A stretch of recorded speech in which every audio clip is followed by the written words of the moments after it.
Hello and welcome back to the Notch Essential course. In this chapter we will talk about particles, but before we start let's make sure that our assets are actually ready for us to work with.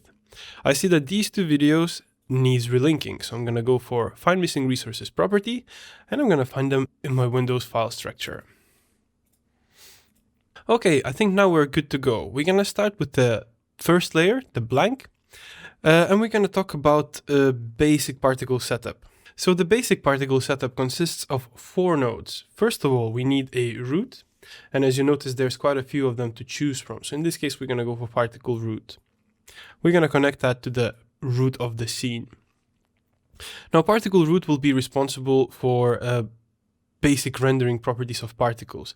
So basically here we can set particle allowance, pre-roll, and emission settings. Think of it as a hub for everything else to come when it comes to particles. Since particles is quite a big subject here in Notch, everything related to particles will be color-coded orange and will be connected to this particle root. So the next step would be to add some kind of an emitter.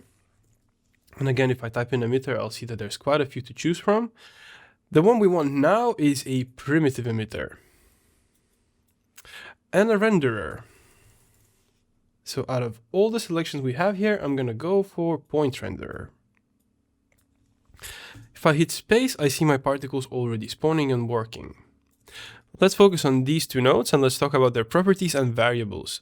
So primitive emitter, or actually any emitter, is responsible of defining how does the particle emission shape looks like. In this case, it's a sphere. We could actually change it to a box. And if I hit space again, I see that all of a sudden our particle system becomes a box. We have quite a few other options here too, but I think I'm going to stick with a sphere, with the default. By the way, if you want to reset your playhead, all you have to do is press home, or if you're using a laptop, that would be Fn and arrow key back. You can actually do that in Notch UI as well. Just press this first button right here. Right, so not only it sets the emitter type, it actually sets the particle life as well. So default is 5 seconds. We're going to come back to that and change as we progress. And here we can set particle count as well. So the default state is 30,000. And now I'm going to draw your attention to the fact that there's particle number or num-particles here in the particle root as well. So why do we have 2 places where we count particles? Well, in a primitive emitter, or any emitter for that matter, you set a specific particle number that you want to use. For instance, 29,999 particles. And in a particle root, you set an approximate number of particles that you anticipate you will be using, and then a Notch system allocates required compute power to actually make that happen. So again, this is where you set a particle allowance, or the compute power, and this is where you set specific numbers of particles you want to see on the screen. These 2 settings will start to make more sense as we progress, and we're going to talk a little bit about optimizing particle systems. Right, so with that said, I left my number of particles here at 64,000, which is the default, and I'm going to bring this max particle count to a default too. So I'm just going to use this button, reset property to default. Great, so now we know a little bit more about particle root and a primitive emitter. Let's talk a bit about point renderer. So if I zoom in a little bit closer, I see that all my particles are little quads. We can change a texture or a shape of this particle by bringing in some sprites to our resources, or by building some of our own. We can use any and all generators to build sprites. For instance, I can grab a star generator and connect it to the first input of the point renderer. All of a sudden, all of these particles are in a sprite of a star. But I think the better choice would be to build a round particle. So let's go for gradient. Let's connect it to the very same input. I see it's working. Great. I'm going to press on the preview in the viewport so we can actually see it better and shape it. Instead of mode linear, I want this to be mode radial, and I want to increase the inner range. There we go. Now we have a circle. Perhaps I should make it a little bit smaller. So 0.9 on all 3 properties here, scale X, Y, Z. Right, and there we go. Now we have a circular sprite. That's great. Again, you can bring in your own. I would suggest using something like PNG or DDS files. But generally, in most of the cases, you probably will be able to build a sprite out of the generator. Right, so let's talk about a couple of more properties in Point Renderer. In this case, it's set to a blend mode linear. We can always set it to additive or any other, but I think I'm going to stick around with the default linear. Important setting here would be size randomness. As I increase size randomness, all of a sudden this setting looks a little bit more dynamic, but there's a little gotcha. Notice what happens if I increase the size randomness above the numeric value of 1. All of a sudden we see less particles on the screen. So the smallest particles are so small that they're not even rendered on the screen. But we are still taxed by a system for the number of particles that we have set here in a primitive emitter. We definitely do not see 30,000 particles here, but we do pay a price of 30,000 particles. So very big advice here is to never exceed a setting of 0.9, for instance. As soon as you go above 1, you actually pay for particles that you do not see on the screen. So please always keep this under 1 or under 0.9. Right, so we do have particles. They are spawning in a sphere. They have a circular sprite, but they have no motion or no animation of their own at all. Let's address that. Let's add one more node, the fourth necessary node, and here we can choose from quite a few. Let's add an effector. So effector defines how particles animate and what do they exactly do. I think I'm going to start with turbulence. So I'm going to connect it to the particle root, and as soon as I do that, I see that my particles became alive. It's great. I think I'm going to increase the velocity amount because I want them to spread out a little bit further and a little bit faster. So this is already somewhat more exciting, but I think we could push the setting a little bit further by adding some shading to it. I propose we use live color shader. Now, live color shader consists of a gradient of 4 colors, and these 4 colors appear on the particle system throughout the span of particles' lives, so from the birth to death. Let's set some kind of a gradient. Yeah, something like that, or like this. There we go. So all of a sudden, we have shaded particles that has behavior, and that has a circular sprite. Now we're not bound to use just one effector and one renderer per particle system. We can actually use quite a few, and if you check the list, we have options. We have quite a few effectors, and if we go to rendering, we have quite a few renderers as well. So with that said, I think I'm going to grab geometry connection renderer and I'm going to connect it to the particle root. As soon as I do that, I see that my particle system already all of a sudden has a little triangles. That's great, but that's not necessarily the thing that I wanted to happen. So I'm going to go for geometry connection renderer and I'm going to tick off draw triangles, but I'm going to expand the lines bracket and I'm going to enable the lines. Perhaps lines could be a little bit less intrusive, so I'm going to decrease the alpha. 0.3 seems to be a good setting. And I'm going to tick on use vertex colors because I do want this to follow the colors that are given by live color shader. Okay, great, but I think our point renderer is a little bit hard to read. So in a point renderer, I think I'm going to add a little bit more on the particle size, maybe 3. Ooh, that's a lot. 2 probably is much better. One more setting that I haven't mentioned in the points renderer, which comes quite handy, is motion blur. We can always add a little bit of motion blur. There we go. Well, let's be more generous. Let's add 2. All of a sudden, this looks a little bit more dynamic. Great. So let's add an extra type of behavior. How about curl noise? Now, in essence, it's very similar to turbulence effector. But let's just add it in. Curl noise fluid effector. I think I'm going to decrease the fluid simulation speed to 0.2. I'm going to give a lot of curl though. So I want a big noise here. So maybe 150. Oh, it's definitely working. It's not looking pretty, but it is working. I think the noise size could be smaller. So I'm going to set 0.2 there. Ah, now we're talking. This is looking a little bit better. A little bit more interesting. Right, so now we used 2 renderers and 2 effectors.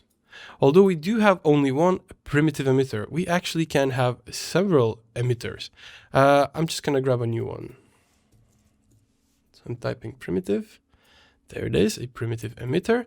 I'm gonna pull it a little bit on the side, and I'm gonna hit space to render. So now we have 2, but they behave and look exactly the same. Let's space them out a little bit more so we see them better.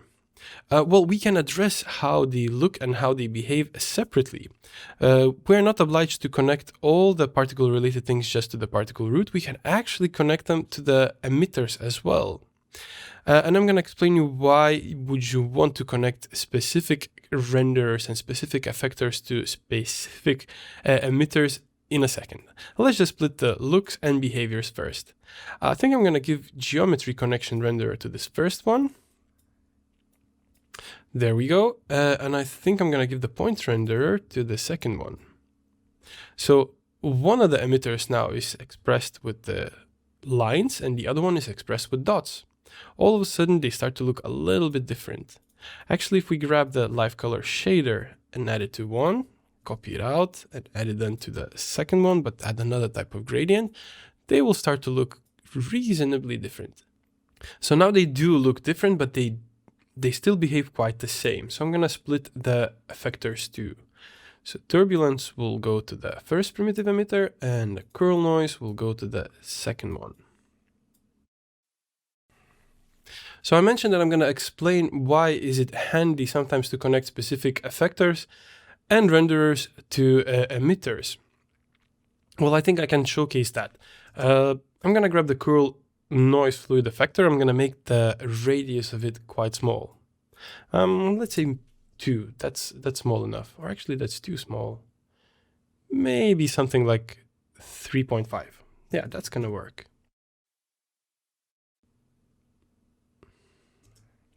So notice its position when it's connected to the primitive emitter.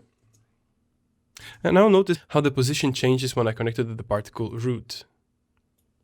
All of a sudden it jumped to the center. So I'm going to press Alt-G so we see the grid. And now it jumped to the space or the location of the primitive emitter. So all of a sudden, if you connect a specific effector to an emitter, emitter's location becomes effector's center position too. So if you're working with something like interactive settings where you have tracking happening like black tracks or motion capture suit or something of that matter, or even if you're using something like Windows Touch, you probably want to connect everything to the primitive emitter. So as you are moving the emitter, if you expose that parameter to be controlled by another system, all the effectors follows through and has the same type of motion. Anything connected specifically to the emitter inherits emitter's location and rotation.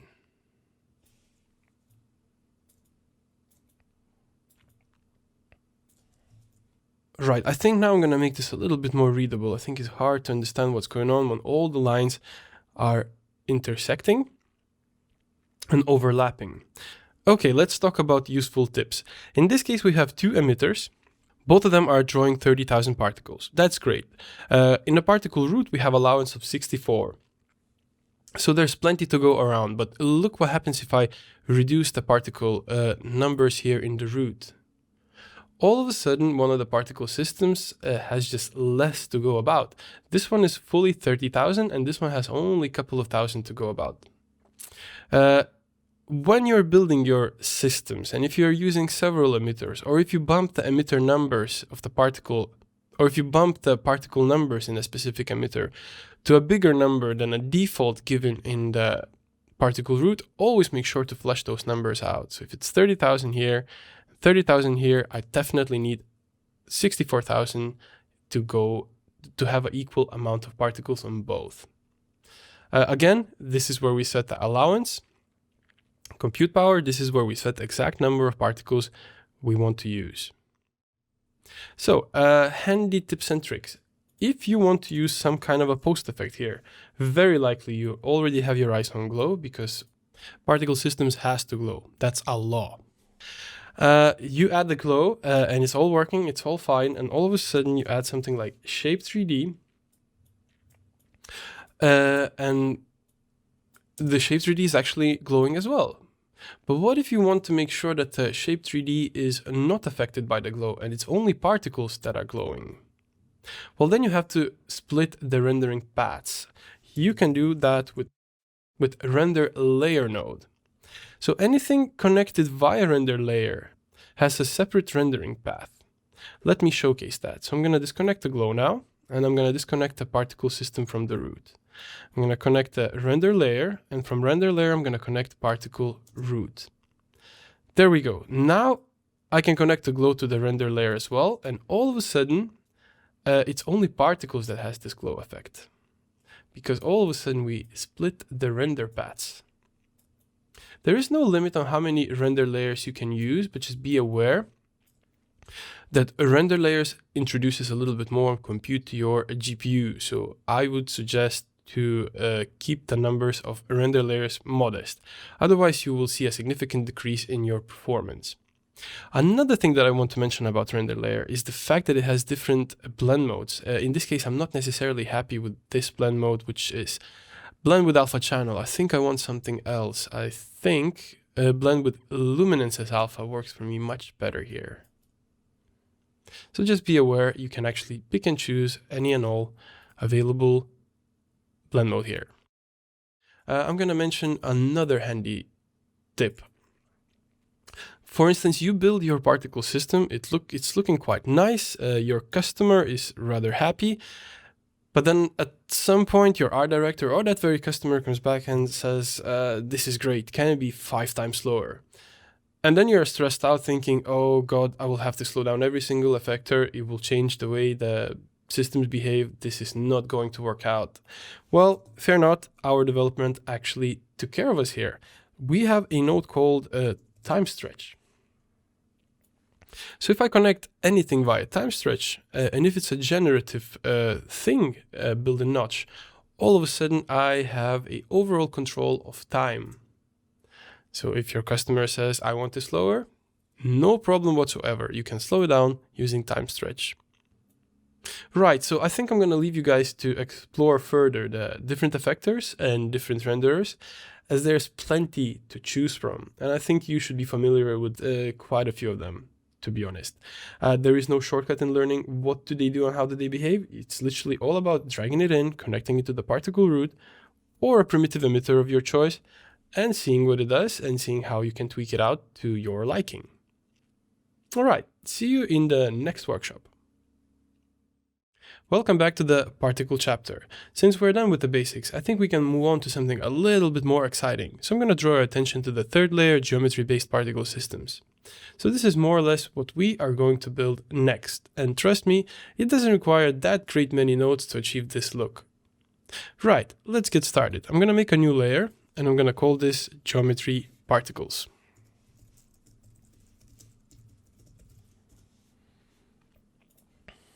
So the starting point here will be just the same as in the previous workshop. We will need a particle root.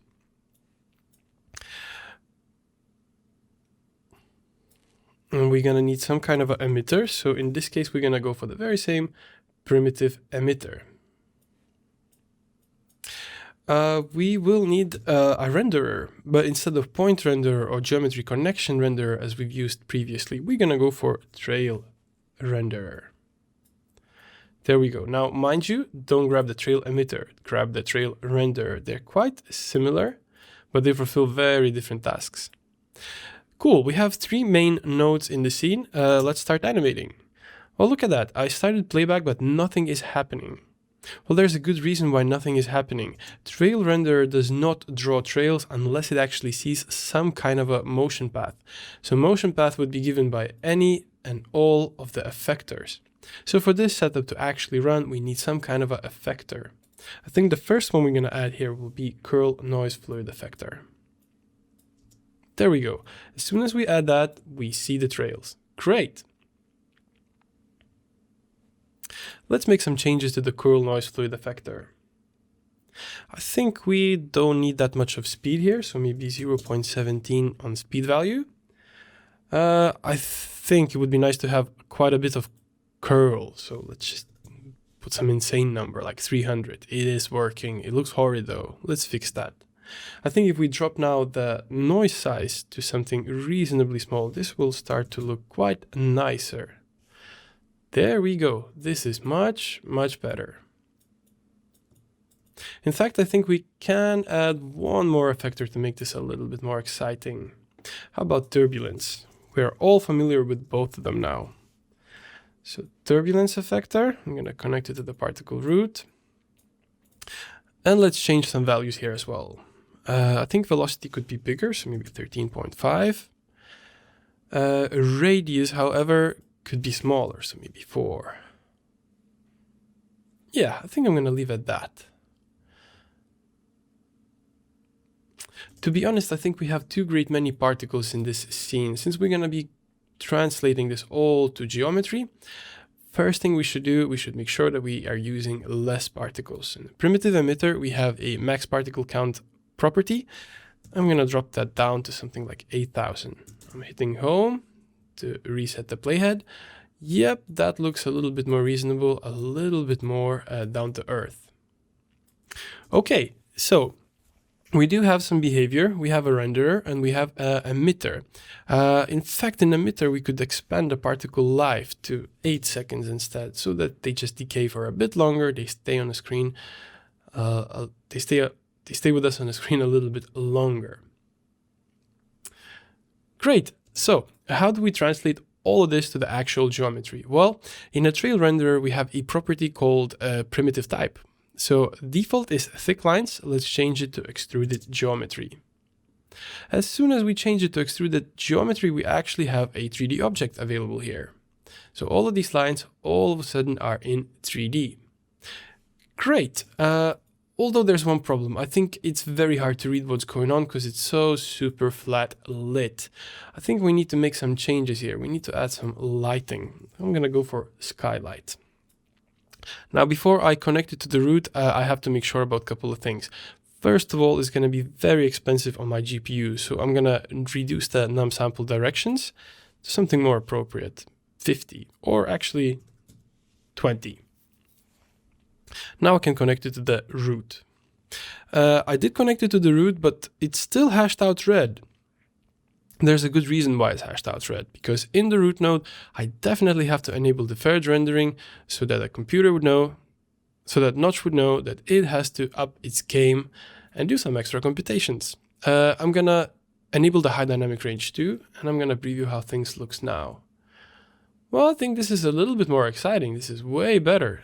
Back in the skylight, we might as well tick on omnidirectional, just so the light distributes a little bit more nice. What we should do in trail render, I think we should make these lines thicker. So the line thickness, I'm going to set it to 2. Actually, I'm going to be generous. I'm going to set it to 3. And I will reduce the particle life. I don't think having it living for 8 seconds is a good idea. Let's drop it down to 4 seconds instead. I think this definitely works. So back to trail render. Can we get away with 4 on that line thickness? I think we can. Okay, cool. So this is quite nice. Maybe let's expand a little bit on lighting. So we have a skylight. So why don't we add an environment map here and take advantage of that? I'm going to go to my assets, HDR folder, and I'm going to choose one of the HDRs available. Perhaps glass passage would work for us here. Cool. So now we have a HDRI image. We can use that with the environment map node. So I'm going to connect that to the root. I'm going to connect the video loader, this HDRI image, to the environment map, and I'm going to feed this environment map to the skylight. All of a sudden, these two are working together. Great. Now, I don't really think that I'm having the best performance available. I kind of feel that my machine is underperforming, even though I have quite significantly powerful GPU installed in it. I have 2080 Ti. there's a good reason why it's a little bit underperforming. So by default, I have my frame rate locked up in this file. So if I press on the P icon here, you will see that my minimum and maximum is set to 25. So the default state would be 0 and 999 on max. So let's see the actual performance. 27, 26, 25. This is not great. It's not a big, 12, 24. This is not great. There's not great many particles here, but the performance is rather poor. You remember I mentioned that it's quite important to keep track of number of particles as an allowance and number of particles as an actual use. So if we're only drawing 8,000 particles on the screen, there is no need to ask for Notch to allocate 64,000 from the system. As soon as I flush these numbers up and restart the playhead, I see that my performance jumped significantly up. I'd say almost 2 or 3 times better performance right here. Cool. Although the particles now looks quite different, the trails are quite shorter. There's a reason why the trails are shorter now. Since we have a variable frame count, there's a variable in the length of the trails. That's why we had this setting, the time property, locked to 25 by 25 by default. So check this out. If I'm going to lock this back to 25 by 25, all my trails are significantly longer. That is because now every single trail knows that it has to be counted as 25 FPS item. Cool. I still want this a little bit thicker, to be honest. Maybe 6. Oh yes, now we're talking. Now it's much better. Maybe the primitive emitter, or actually, yeah, maybe primitive emitter could be smaller too. Let's go and make it 0.5 on all 3 axes.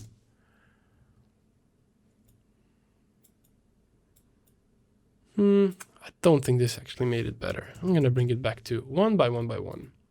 So we do have a little bit of lighting here. How do we expand on this setting? Obviously, we have only 5 nodes to make this particle system run, and a couple of nodes to make a lighting system run. I think we can just build on it. I think we can just make it a little bit nicer and more interesting.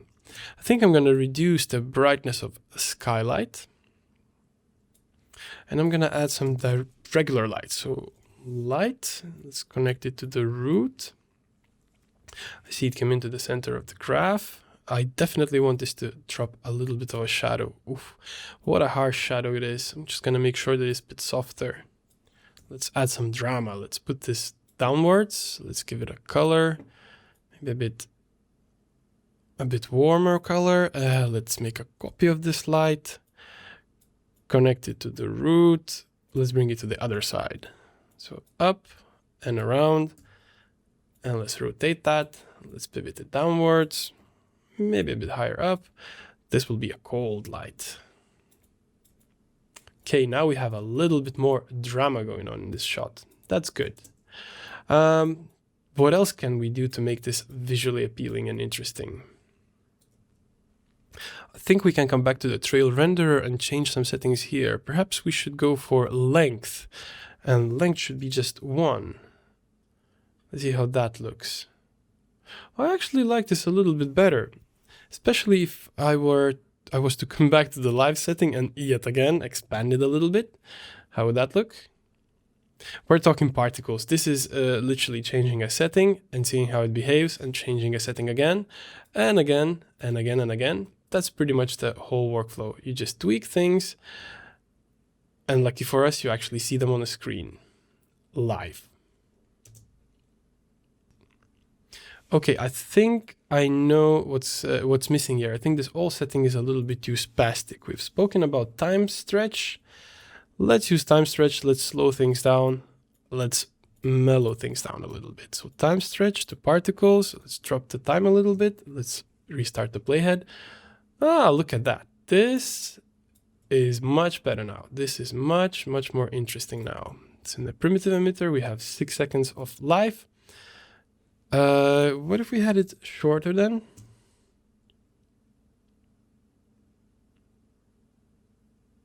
Yeah, 2 seconds actually works. So this is the sweet spot. Cool. Let's do a couple more things. I think it would be nice to have a camera here. As I'm connecting camera to the root of the scene, I see that it came into the center of the graph. Just gonna pivot it backwards a little bit. Or actually, I'm gonna use this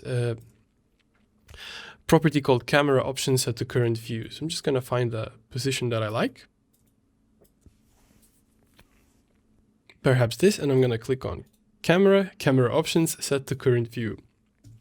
And if I hit 0 now, I'm looking through this camera to the particles I've just built. Okay, cool. Oh, they are a bit thick now. Why don't we set this to 4 instead? There we go. I would like this camera to turn around and around this setting. So just like in a modifier chapter we build a gimbal, I think we will do that same thing here. So let's grab a null. Let's reconnect camera through the null. And now we can turn around this setting with a continuous modifier. So I'm gonna grab continuous modifier and I'm gonna connect it to the rotation heading property. It's rather slow. Let's bump up the numbers. 20. Great. Let's do some housekeeping. Let's put all the lighting nodes here on the side. And let's leave some space for camera here in the bottom. What else can we do? Let's grab a light scattering beam. We haven't tried this node yet. It's a very nice little node that helps us to build a little bit more dynamic background, because in this case now it's just black. I don't necessarily like it just black. So it comes in as a sphere of light. Just gonna decrease the brightness a bit, but it doesn't respect the actual geometry in the scene. So we can enable the depth test. And as we do that, it will start to respect the geometry that is in front of it. Or actually, let's just keep it in the center. Well, let's make it blue and a little bit darker. There we go. I think this right here starts to look like something. Now, as previously discussed, we can use several renderers. So why don't we bring back the same geometry connection renderer? I do like the lines. I don't necessarily like the triangles. Obviously, you can keep it if that's your choice. My preference is to tick off the draw triangles and bring back the lines.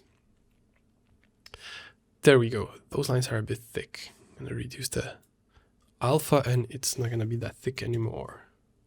I want these trails to have some kind of a color. In this case, instead of using a live color shader, I think I'm going to go for color ramp. And I'm just going to connect this color ramp to the primitive emitter's color control node. So now these two nodes can work together and control the color. So maybe one should be, say, orange, and the other one could be, well, maybe magenta. There we go. In a primitive emitter, we have a whole bracket for the color control. So we could choose it.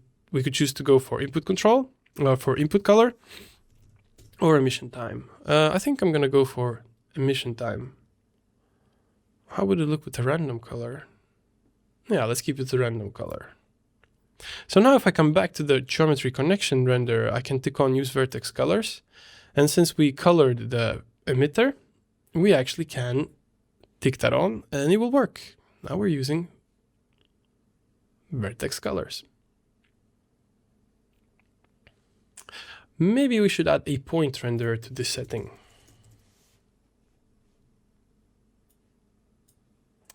Connecting it to the root. It came in as a little quad right there. I see it already. Let's make the particles a little bit bigger. Now, it is drawing these quads on every single available particle, on all 8,000. I don't necessarily want that. I think I'm gonna go for the setting called use particle. There it is, particle use amount. Let's drop that down quite a lot, maybe 0.1. So it's only on, well, probably 1,000 or so. I think we could make do with even less. There we go. Let's make these quads into circles. So let's grab gradient. We already know what to do with the gradient, so we're just gonna pipe it into the first input. We're gonna make it radial, and we're gonna increase the inner range. Okay, there we go. Could those particles be bigger still? Absolutely. Could they be in size random? Yes, sure. Should it exceed 1? Absolutely not. As we discussed, that would just kill off the smallest particles on the screen and we would be taxed with the things that we don't render. Should we change blend mode? No, I guess linear is fine, but we should add some motion blur. Maybe more motion blur.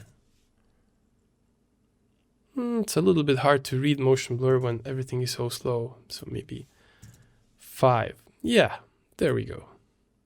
This is a little bit more interesting. So these geometry connection trails, could they be a little bit thicker then?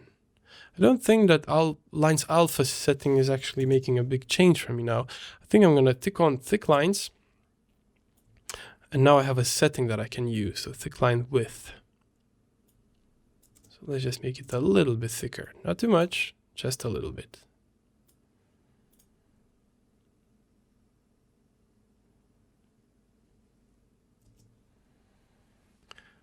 So why don't we bring this asset that we used before, the 0,6 ring? And why don't we just attach it to the camera so we encapsulate this setting so it looks a little bit more wrapped or bounded. We will need a image plane. Now we have to send that image plane a little bit backwards or forwards on the z-axis because now it's literally living exactly where the camera is. So let's just pull it back. Now we see it on the screen. Let's feed this video loader to it. It could be probably closer to us actually. There we go. Maybe a bit bigger. And it's very intrusive, so maybe the alpha could be a little bit reduced. Could we change the color? We could, but do we have to? Absolutely not. I think this works as is. Okay, cool. So how about some post effects? Mandatory glow. Oh, it's a bit harsh. So let's increase the threshold, maybe reduce the softness. Let's take out the blur scale. Intensity? Nah, we don't want much of it. Let's just keep it to a modest 0.2 setting. Yeah, it added a little bit extra touch, just a little bit extra glow. That's exactly what we were aiming for. Cool. Colors, could those be nicer? Could those be something more exciting? If it was yellow and red, would that be nicer? Would that work? Actually, if there were 3 of them, maybe that could be a little bit more fun.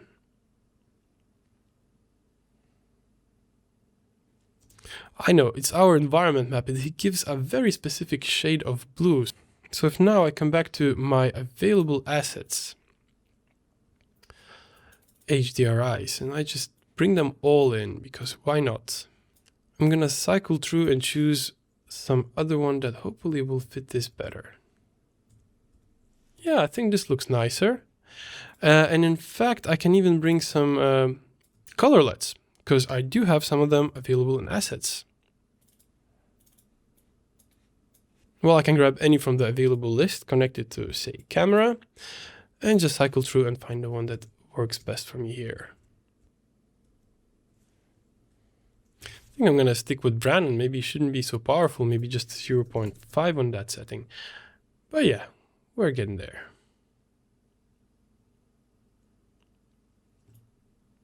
Okay, I think you're getting the gist on what I'm doing here. I'm fairly sophisticated to leave you guys to it, and I'm sure you're going to build something really cool, really fun looking once you're done with this workshop.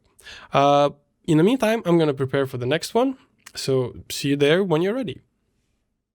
Welcome back to the particle chapter of this essential course. Now, the next upcoming workshop we're going to be tackling is all about image emitter and how do we grab a video and translate it to particles. So let's get started. Let's build a new layer. Let's call it image emitter. Great. So starting point here will be just the same. We will definitely need particle root.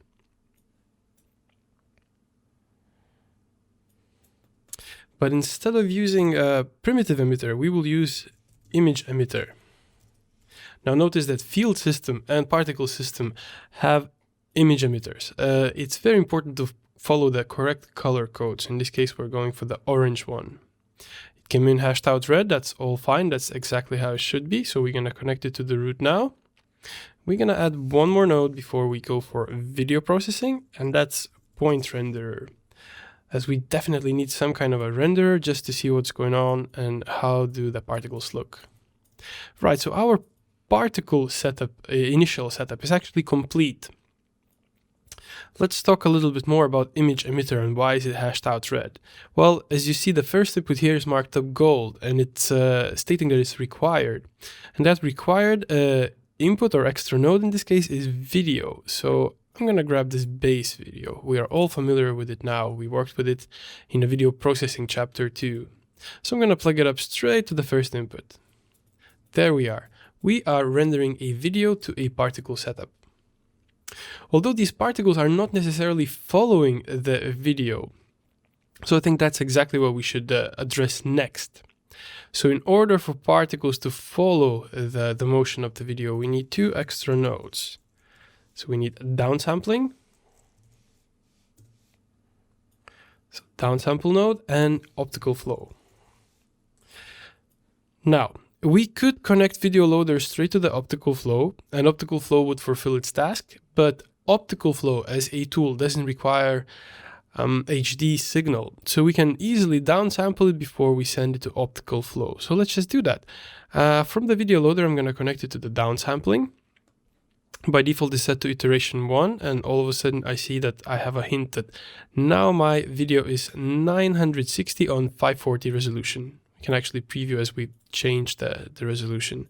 If we set it to 2 iterations, this video now is 480 on 270. So as we increase it, it just drops the resolution accordingly. I think we're going to stick with 2 iterations. So that will be 480 on 270. That's just great for us. Now we are ready to connect it to the optical flow. Now, optical flow is not necessarily a looker. It's a technical tool that allows us to calculate motion vectors. I'm going to go ahead and connect it to the second input, motion video node. That's exactly where it belongs. And check this out. All of a sudden, it is actually working. Great. So there's a couple of more things we have to do to make this look a little bit better. For instance, first of all, this is a square. This is a quad. Our actual video is a 16 by 9er. So let's fix that. On a scale X, we can use a small little formula, 16 divided by 9. And a notch will calculate the correct scale X for us in accordance to the rest of the image. There we go. This is much better. Another thing that we should address is the pixel cull thickness mode. We don't have any alpha in this, so let's just go for luminance instead. So I'm restarting to playhead now. Yep, a little bit better.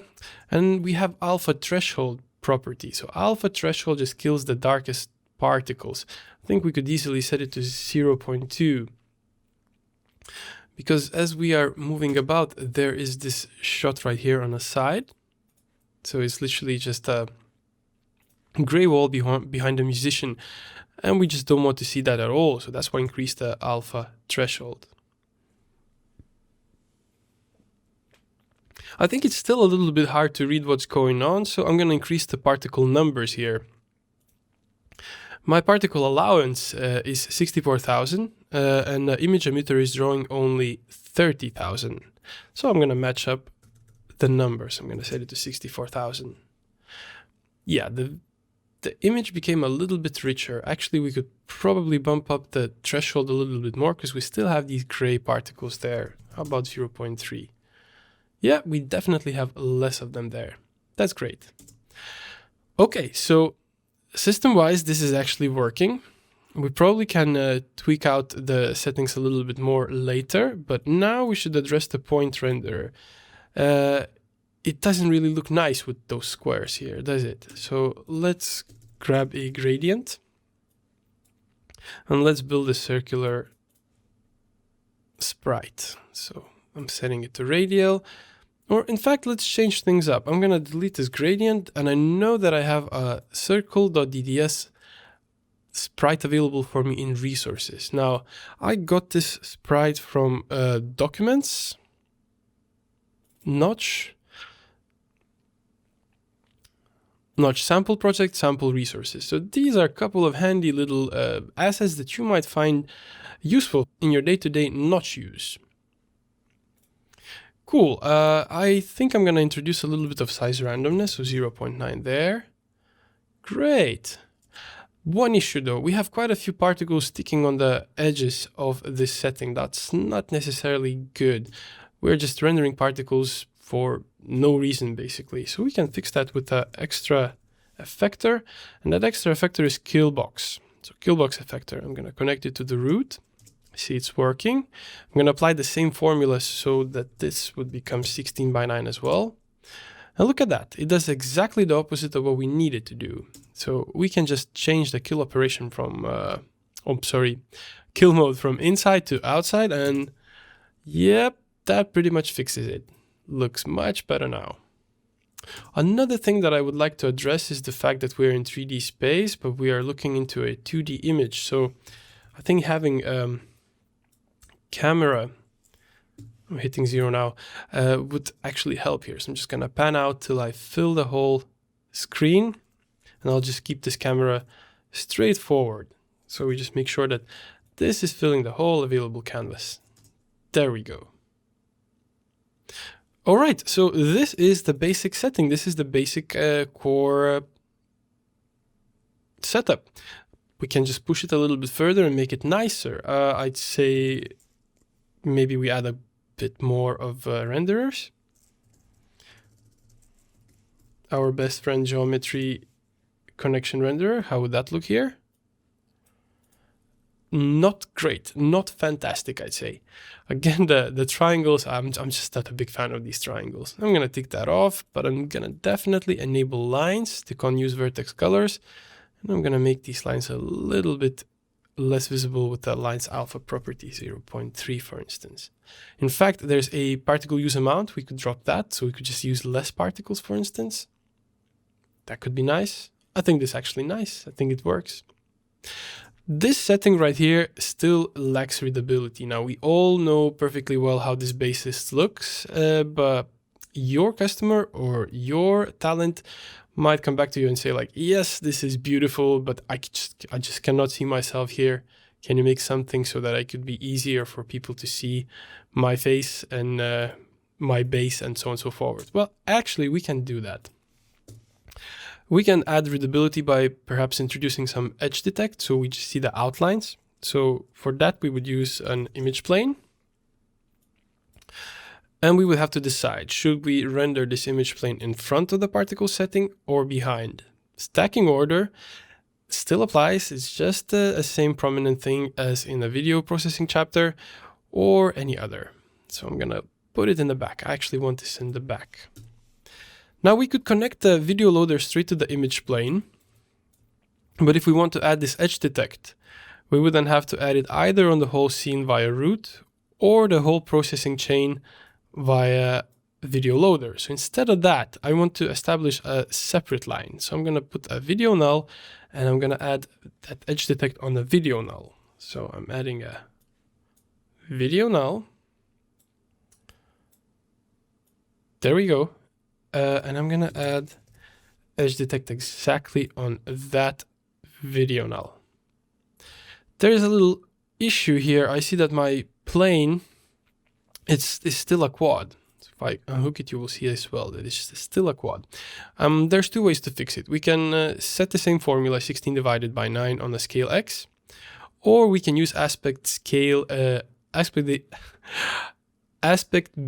scaling mode set to scale x. Now, I would say that perhaps in this case, we should just set a formula manually, so 16 divided by 9. Now, why would I choose to set a formula instead of this property right here? Well, if I was to use that property, let me showcase you that. it would actually respect the 16:9 nature of the video, but the first frame would still stick around being a square. Hence, Notch has to take in a frame to account to know exactly how wide or how big should it be. So if you were to render this to video or start playback in another system, the first frame would be a square. That might be an issue for you. So I would suggest, instead of using this property here, let's just set in this 16/9 property. Cool, so this is better. Can we shape our edge detect? Can this be a little bit wider? Should we go for some other mode, perhaps? How about canny? Looks funky enough. I think I'm gonna leave it. What else can we do here? Well, you remember we've spoken about matte workflow. So we could add another image plane here in the front and use fractal noise to reveal parts of the setting. In fact, I'm just gonna build that. So I'm making a copy of the image plane because I'm intending to use the very same settings there. I think I will need yet again a video null. So I'm just gonna pipe it through. There we are. And now I'm gonna go for fractal noise and I'm gonna pipe it to the second input alpha image. There we go. I already see it's working. It's not necessarily doing exactly what I wanted. So I'm gonna fix it up a little bit. So I want this in 1920 by 1080. And I think I want, let's see. I want a little bit more gain here. Actually, 2 is the right setting. These elements are a bit too small. So they could be bigger blobs. Maybe something like this, 0.3. Let's preview. There we go. So now we see a bit of a particles there in the back, and we do see a clean image here in the front. That's great. I think I'm gonna change the edge detect from canny back to simple. I'm just too simple. I'm a very simple person. I like simple things. There we go. Maybe some color. Maybe red. Ooh, definitely not red. Blue? Nah, actually let's just keep it neutral. So what else can we do here? Well, we do have all of these LUTs that we brought in for the previous workshop, so we might as well bring those here. So I'm gonna connect it to the root because I want this to apply in an overall setting. I'm gonna cycle through and find one or the other that works best. I think I'm gonna go for the painterly look. Perhaps I can reduce it a little bit, so 0.7. Let's add more effects here. Perhaps we could add frame difference on this front image plane. Let's see how that looks.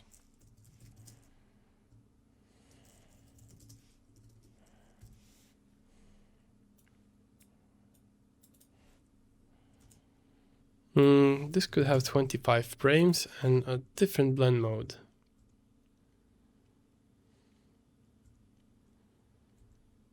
Yeah, screen looks quite nice. I know this video null here could be a little bit more contrasted. So color correction there. Let's add more contrast.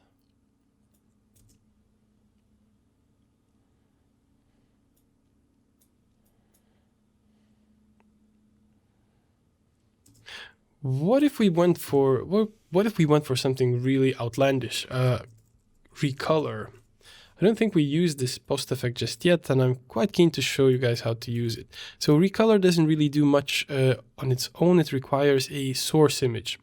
So there's two options. We pipe in the original image, and it does some weird and magical, and it refers to the image itself, or we can actually pipe in a color ramp. And then we will be able to decide what colors do we want to use. Perhaps we're building something like alien setting where everything is visible in infrared. Infragreen, I guess. How does the infrared look? Red and blue. What if we change blend modes on recolor? This was absolutely horrible call. I literally take it back and I'm just going to delete it. But I think it's worthy for you guys to know how to set this one up. Okay, I think this is a very good starting point for you guys to build something nice on your own. Obviously, you can add more renderers, you can add more effectors. In this case, we're just using Killbox, so there's no effectors in many respects. And you can add several image emitters who would have to pipe in both of those inputs to the secondary image emitter if you want to, I don't know, split the looks, have one emitter with more particles, the other one with less particles. But this is more or less the basis of the workflow. And I'm looking forward to see what cool and interesting things you guys will build.